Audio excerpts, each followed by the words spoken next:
오늘날 한반도 정세는 매우 급격하게 변화되어 가고 있는 것 같습니다.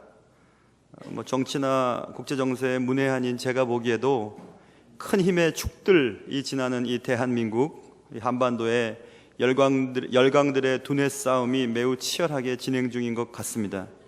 한 번의 오판도 허용되어서는 안 될 만큼 사실은 긴장 가운데 있는 것 같습니다.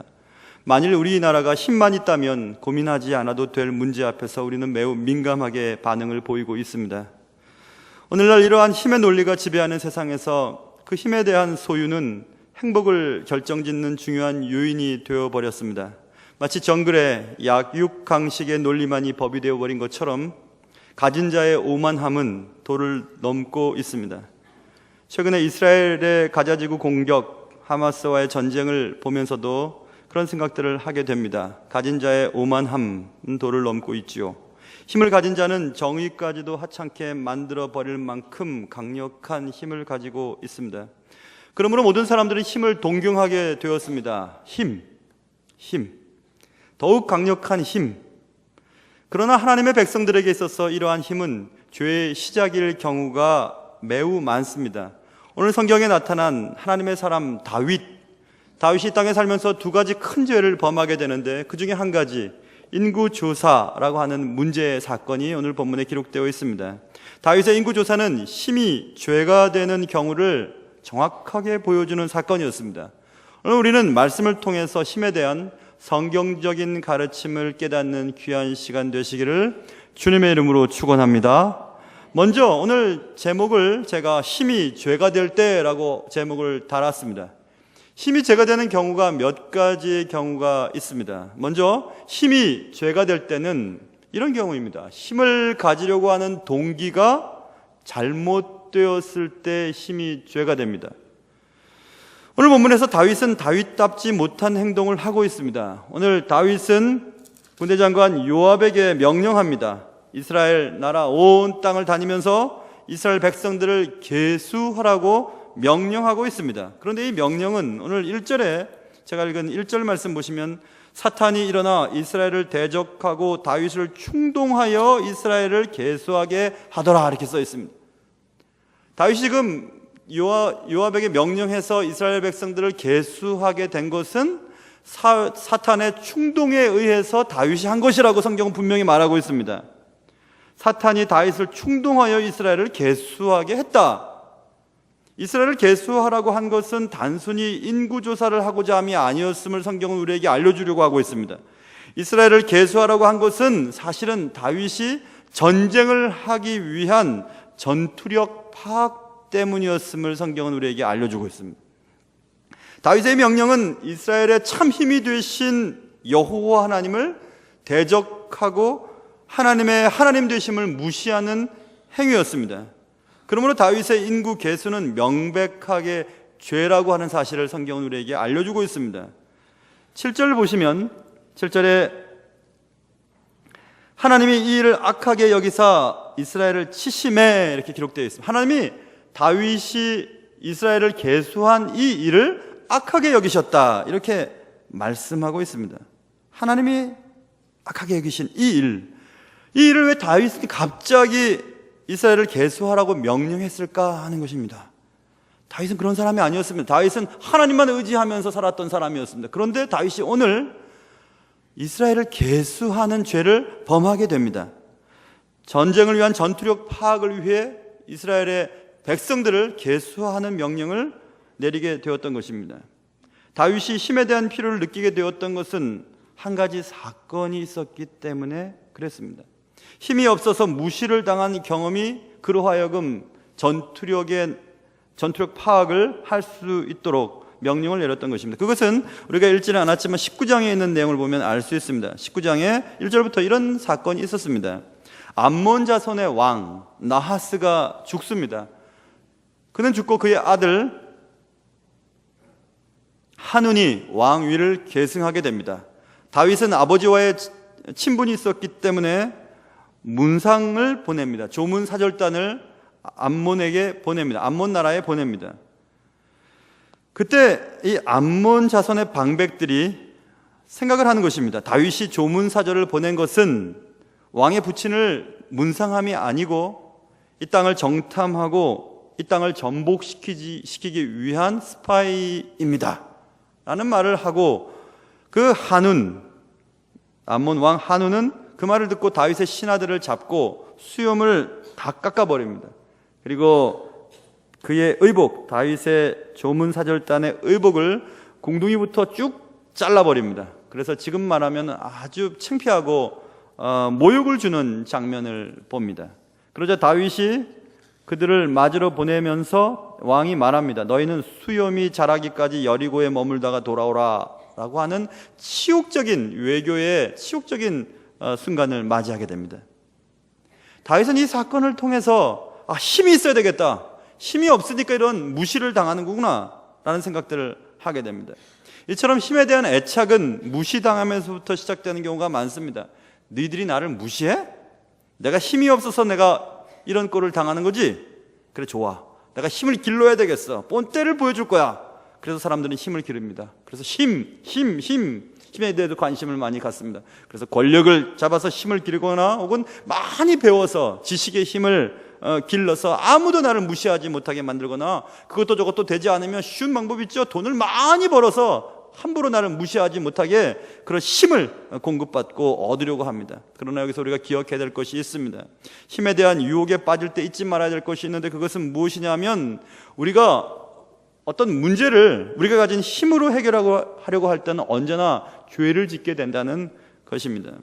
요즘 내게 힘이 필요함을 느끼게 해준 어떤 사건이 여러분에게 있으셨습니까? 여러분이 혹시 무시를 당하거나 남들로부터 정당한 대우를 받지 못해서 내가 이렇게 무시를 당하다니 힘을 길러야지, 본때를 보여줘야지 하면서 힘에 대한 필요를 느끼고 계신 분들이 계십니까? 여러분의 속에서 누군가가 여러분에게 더 이상은 무시당하지 마, 더 이상은 무시당하지 않도록 많이 모아봐, 많이 가지라고 라고 속삭이는 누군가의 목소리를 듣고 계십니까? 본때를 보여주라고 충동하고 있습니까? 물론 힘을 기르는 것 자체는 잘못된 것이 전혀 아닙니다.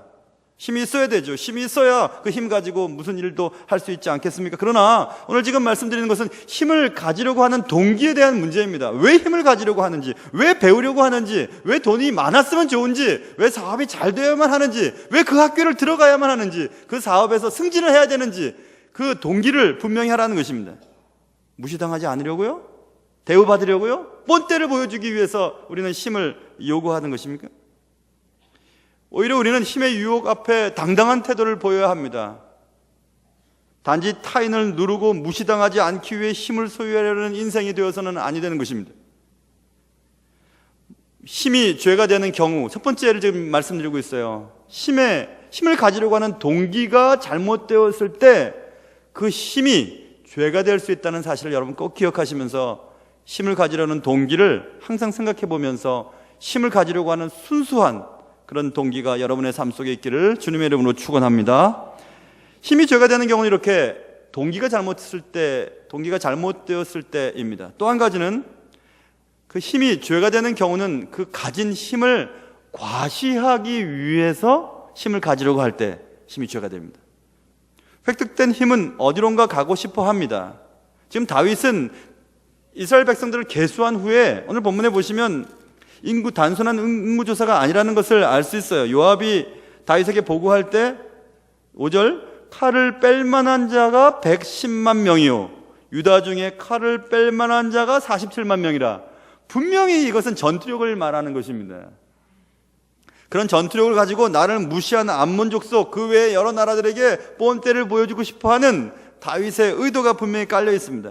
이렇게 획득된 힘은 어디론가 가고 싶어 합니다. 모여진 힘은 제자리에 머물러 있지 않습니다. 힘은 언제나 그 힘을 발휘하려고 합니다.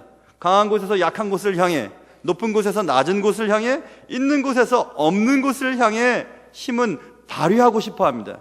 힘이 적재적소에 발휘하게 된다면 많은 일을 하게 되겠지만, 그러나 만일 그 힘이 단지 과시의 목적으로 사용된다면 언제나 분쟁을 일으키게 되어 있습니다. 사단은 하나됨을 깨어뜨리고 분쟁을 야기시키는 주범이지요. 사단은 힘을 가진 자를 교만하게 만듭니다. 지금 사단은 다윗을 충동하여 힘을 과시하기 위해 이스라엘 백성들을 계시하도록 충동하였던 것입니다. 획득된 힘은 과시하고 싶은 마음을 갖게 합니다.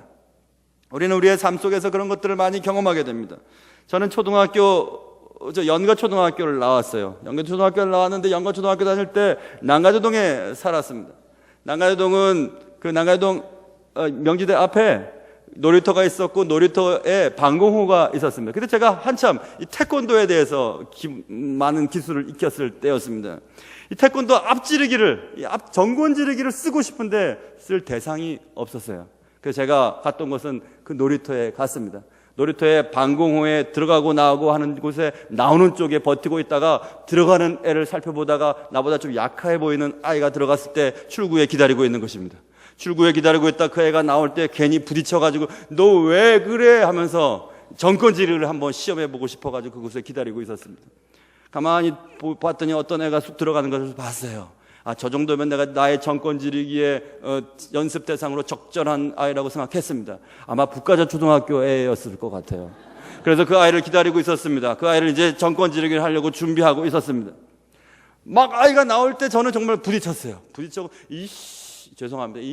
하면서 이제 막 멱살을 잡고 정권지르기를 할 찰나에 그 형이 뒤따라 나오면서 저희가 정권지르기를 했습니다. 그래서 저는 그 자리에서 아주 많은 것을 깨달았습니다. 정말 많은 것을 깨달았어요. 까불지 말아야지. 그거 하나. 또 하나는 형 있는 놈은 건들지 말아야지. 그 두 가지를 깨달았습니다. 그 뒤로는 형 있는 놈들은 건들지 않았습니다. 저는 누나만 있었거든요. 저쪽에서 땅바닥에서 뭐 하고 있는 누나에겐 저에게 아무런 도움이 되지 못했습니다. 제 누님이 나무야 밥 먹으러 가자 끌지 않았다면 그 두 형제에게 두들겨 맞았을 것 같습니다. 저는 그때 깨달았습니다. 가지고 있는 힘은 어쨌든지 발휘하고 싶어 하는구나. 어쨌든지 보여주고 싶어 하는구나. 여러분, 좋은 것들 사면 보여주고 싶습니다. 좋은 차 사면요, 돌아다니고 싶고요. 좋은 아파트 사는 사람들 막 불러드리고 싶고, 그렇습니다. 여러분, 많이 돌아다니시는 분들 가만히 보세요. 굉장히 예쁜 분들이에요. 괜히 안 돌아다닙니다. 괜히 돌아다니면 짜증만 나는 분들은 집에 있습니다. 이렇게 돌아다니시는 분들 굉장히 미인이거든요. 잘생긴 분들이에요. 그러면 괜히 돌아다니는 거죠. 여러분, 자신이 가지고 있는 힘은 과시하고 싶습니다. 그 과시하는 것 때문에 누군가 나를 집중하고 나를 즐겁게 해주고 그것 때문에 나는 만족하게 되는 것입니다. 하나님께서 우리에게 힘을 주신 것은 그 힘을 통해서 이루고자 하시는 일이 있기 때문에 우리에게 맡기신 거예요. 여러분이 갖고 계신 그 미모도 건강도 재물도 권력도 다 하나님이 여러분을 통해서 하실 일들이 있으세요. 여러분은 다 아무것도 갖고 있지 않은 상태로 이 땅에 태어났습니다. 그럼 어찌 살다 보니까 배우게도 됐고 돈도 있게 됐고 여러분이 갖고 계신 미모도 있으세요. 근데 그것을 여러분 자신을 위해서 사용하도록 내버려 둔다면 여러분은 그렇게 살다가 그냥 가는 것입니다. 세상의 힘은 여러 가지 가면을 쓰고 나타나게 됩니다. 권력이라고 하는 가면이나 지식이라고 하는 가면 혹은 돈이라고 하는 가면을 쓰고 우리에게 나타나게 됩니다. 내가 남들보다 권력과 지식과 돈을 더 가졌다면 그것으로 죄를 짓는 일이 없기를 우리는 신경을 써야 하는 것입니다. 남들보다 더 가진 힘은 언제나 하나님이 우리에게 맡기신 사명을 이루기 위한 것임을 깨달을 때 여러분을 통해 하나님의 놀라운 일들이 생기는 것입니다. 힘을 가진 자에겐 세상을 향해 더 많은 책임이 부여되어 있음을 기억하셔야 하는 것입니다. 힘이 단순히 과시의 목적으로 밖으로 나아가려고 할 때 죄를 짓게 될 것을 여러분 주의하여야 합니다. 내게 주어진 힘을 통해 사명을 완수하는 여러분과 저의 삶이 되시기를 주님의 이름으로 축원합니다. 이렇게 힘이 죄가 되는 경우는 가진 힘을 통해 남에게 과시하고 싶어 할 때, 그것이 돈이든지 지식이든지 뭐든지 상관없습니다. 그것을 자꾸 보여주고 싶어 할 때, 그 보여주는 것 때문에 내가 인정받으려고 할 때 그것이 죄가 되는 것입니다. 다윗이 그랬습니다. 칼을 뺀 자가 이만큼 돼 덤벼봐, 이것입니다. 그것이 죄가 됐다는 것입니다. 또 과시를 위한 힘과 또 아까 서두에서 말씀드린 것처럼 힘을 가지려는 동기, 나를 무시해? 뻔때를 보여주겠어 라고 하는 그런 동기가 잘못된 그 두 가지 모든 경우가 사실은 한 가지 이유가 잘못됐기 때문에 그렇습니다. 그것은 하나님이 없는 힘을 소유하려고 할 때 그 힘이 죄가 되는 것입니다. 하나님은 힘을 싫어하시는가? 그러면 힘 있는 자를 싫어하시는가? 부자를 싫어한다고 했으니까, 부자가 천국 가기가 힘들다고 했으니까 부자도 싫어하시고 가진 자도 싫어하시고, 하나님은 그러면 다 가난하고 못 배워야 되는가? 그건 아닙니다. 하나님은 힘을 싫어하시는가? 싫어하시지 않습니다. 하나님이 힘을 싫어하시는 것은 하나님 없는 힘을 가진 자를 싫어하십니다. 하나님 없이도 그 힘을 가지고 하나님이 없어도 살 수 있을 것처럼 여기는 자들의 힘을 싫어하는 것입니다. 하나님 없는 힘은 위험한 것이기 때문에 그런 것입니다. 하나님의 나라는 힘으로 이루어지는 것이 아니기 때문인 것을 주님은 우리에게 여러 번 보여주셨습니다. 예수님이 붙잡히시던 그날 밤, 그를 사랑했던 베드로는 그의 품에서 칼을 빼어서 제사장의 종인 말고의 길을 베어버립니다. 주님이 베드로에게 이렇게 말씀하십니다. 마태복음 26장, 이에 예수께서 이르시되 네 칼을 도로 칼집에 꽂으라.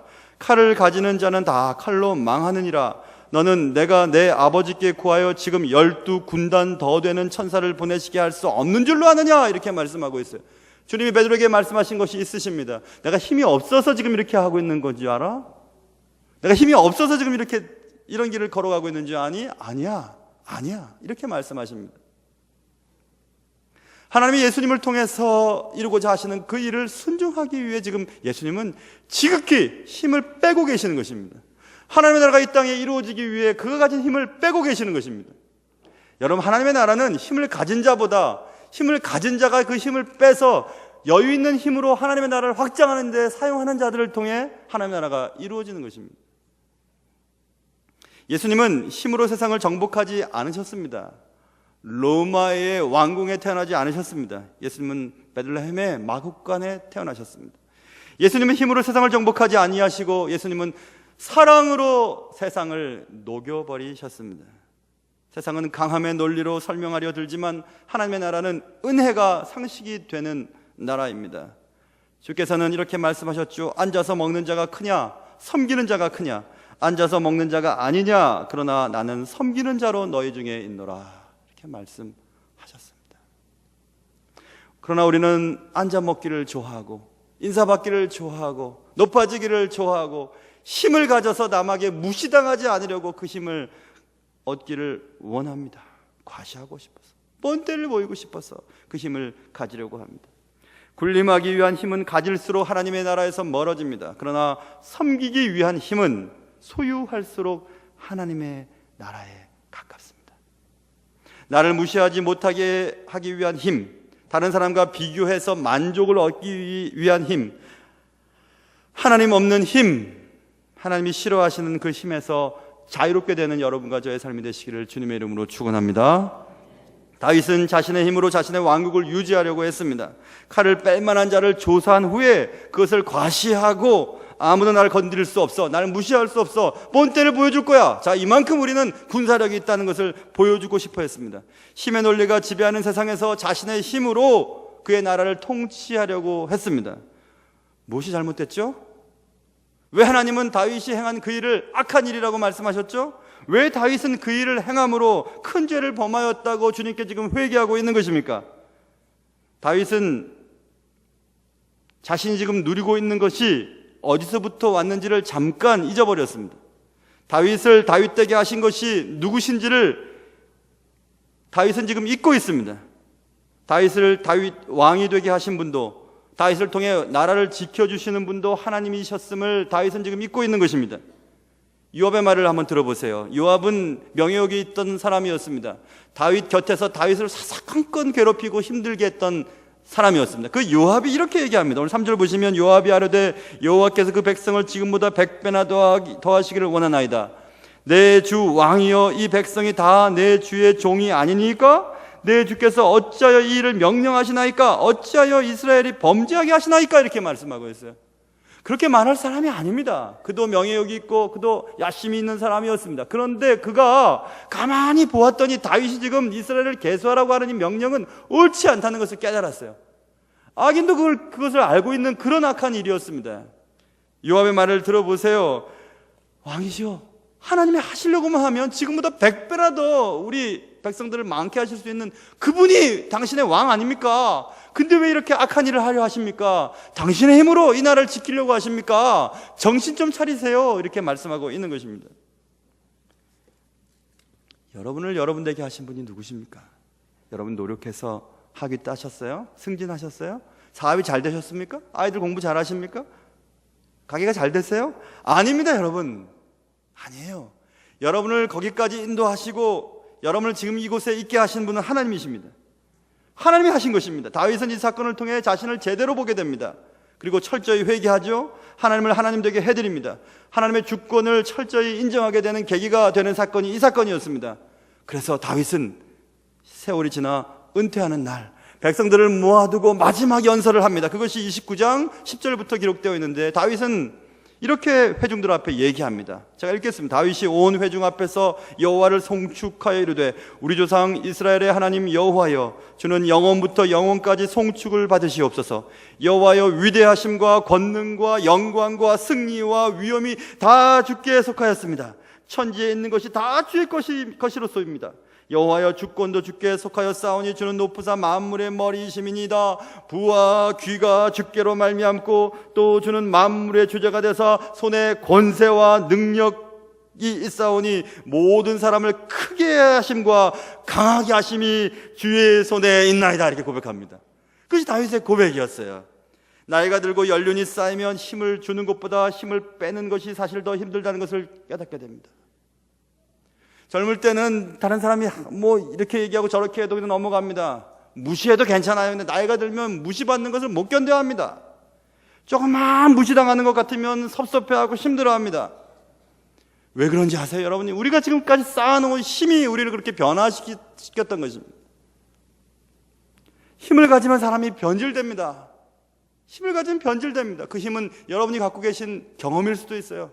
오래 살고 많은 경험들을 했기 때문에 그것을 통해 자꾸 사람들에게 얘기하게 됩니다. 그럴 때 우리 오히려 힘을 빼야 돼요, 여러분. 힘을 빼셔야 돼요. 우리가 이 정도의 생활 수준으로 살 수 있지만 이 정도의 수준으로 내리는 것입니다. 의도적으로. 그래서 이만큼의 갭, 이만큼의 차이를 세상을 향해 주님이 기뻐하시는 일에 투자하는 거예요. 그 일을 위해서 하나님이 여러분에게 주신 것입니다. 그것을 깨닫지 못한다면 하나님의 영광을 위해 살지 못하고 여러분이 가진 그 힘은, 권력은, 재산은, 지식은, 그 모든 것들은 하나님을 상대하고 하나님을 떠나는 일에 사용되게 될 것이기 때문에 그렇습니다. 여러분 기억하세요. 우리가 힘을 가지면 그 힘 가지고는 살 수 있어요. 그러나 우리가 힘을 빼면 하나님이 여러분과 저의 힘이 되어주실 것을 믿으시기 바랍니다. 하나님이 나의 힘이 되시는 사람과 나의 힘을 가지고 사는 사람은 다른 것입니다. 힘의 유혹은 강렬합니다. 힘은 우리의 자존심을 살려주고 남들 앞에서 과식해 하고 무시당하지 않게 만들어줄 수는 있지만 때때로 그 힘은 예수 믿는 사람들에게는 치명적인 잘못된 결과를 초래하기 때문에 그렇습니다. 우리를 하나님으로부터 멀어지게 합니다. 내 힘으로 살 수 있도록 생각하게 합니다. 내가 이렇게 저렇게 사람을 만나고 이렇게 저렇게 계획을 세우고 이렇게 공부를 했더니 이만큼 자리에 올랐어, 이렇게 생각을 하게 합니다. 그 뒤로부터는 하나님과 관계가 깨어지고 신앙이고 뭐고 다 중요하지 않습니다. 주일날 사람 만나야죠. 주일날 가게 열어야죠. 주일날 사람들 만나서 얘기해야죠. 그래야지 내 삶이 잘 되니까요. 재물이 모이니까요. 승진할 수 있으니까요. 그러면서 사람 만나고 이렇게 저렇게 행동하게 됩니다. 하나님 없이도 할 수 있을 것처럼 느껴지게 됩니다. 그것이 다윗이 지금 짓는 죄의 성격입니다. 돈이 그렇고 권력이 그렇고 여러분이 가지고 계신 재주나 외모도 그렇습니다. 여러분과 저에게 참된 왕은 누구시죠? 누가 여러분과 저의 삶의 주인이십니까? 누가 여러분과 저를 여기까지 인도해 주셨습니까? 어느 날 시편 저자 121편의 저자가 산을 올라가면서, 성전에 올라가면서 좌우를 보면서 스스로에게 얘기합니다. 나를, 이 산을 보면서 천지를 지으신 하나님이 나의 도움이 되구나.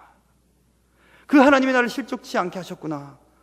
그는 졸지도 아니하시고 주무시지도 아니하시고 내 인생의 주인이 되어 주셨구나. 낮의 해가 나를 상치 않게 하고 밤의 달도 너를 해치 않게 하시는 그분이, 나의 모든 환난에서 지켜주신 그분이 나의 하나님이시구나 하고 고백하고, 여호와께서 나의 출입을 지금부터 영원까지 지켜주실 거야 라고 고백하는 장면이 시편 121편에 나와 있습니다. 여러분, 힘은 좋은 겁니다. 좋습니다. 그러나 그 힘이 죄가 되는 경우가 너무 많습니다. 그래서 우리는 그 힘의 치명적인 유혹 앞에 우리가 힘을 가지려고 하는 동기, 그 힘으로 자꾸 과시하려고 하는 마음들을 내려놓고 하나님 없이는 내가 가진 힘도 아무 소용이 없습니다 라고 고백하는 그런 인생이 되어야 할 것입니다. 여러분과 저에게 그런 은혜가 넘치기를 주님의 이름으로 축원합니다. 기도하겠습니다.